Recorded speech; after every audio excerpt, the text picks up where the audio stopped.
Apologies, a couple of technical issues there. Well, a three-day festival, and not in the music industry, is making its debut right here in Australia.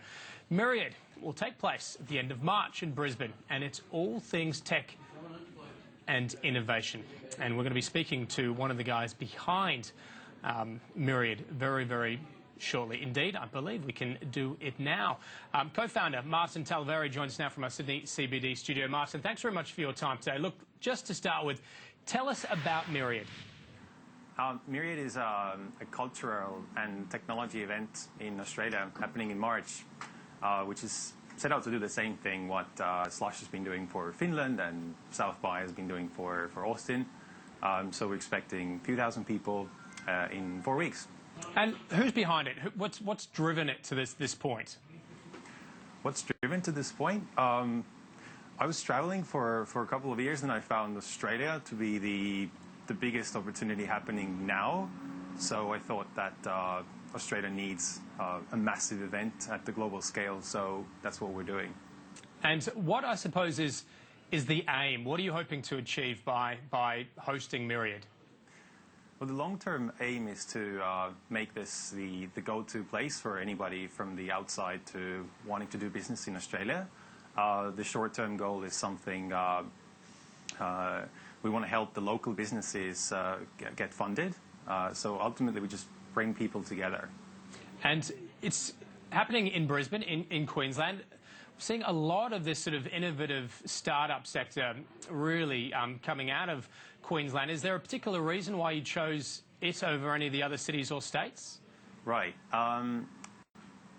Queensland's a very beautiful state. As a foreigner, I really like it. It's kind of like a greenfield. It's a great place for us to build a massive brand out. But it's also strategically close to Asia, and that's one of the main things. Yeah.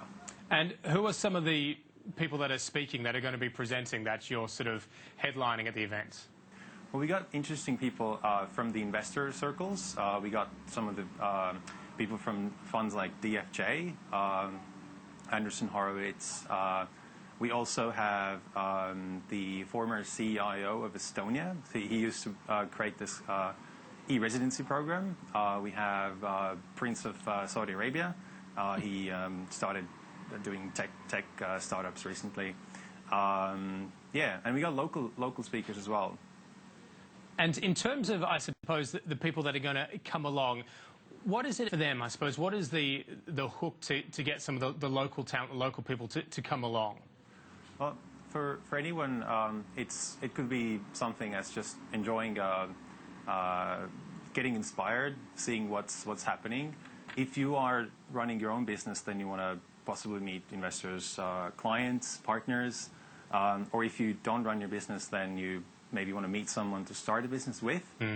Or if you feel that your industry is being disrupted, then you just want to go and hear what's happening in this space. Maybe I should look for new opportunities. Maybe I should change something in my career. So there's something for everyone. And in terms of from the concept to now actually on the eve, essentially, of putting it on, has it been has it been a difficult task getting this up and running, or have you actually found people have been quite supportive and really got behind it? It's been a very long journey. It's been, I first came to Australia 2 years ago as first time visited, and it's been 1.5 years building this event.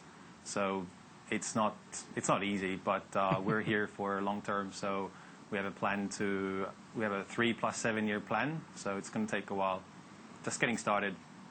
And I suppose in terms of when you got here 2 years ago to now, has there been much of a change from your perspective in terms of the startup culture, the innovative sort of nature of Australia and those people that you deal with?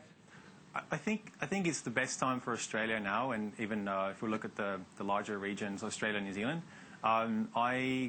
I come from the Nordics, so I live in Helsinki.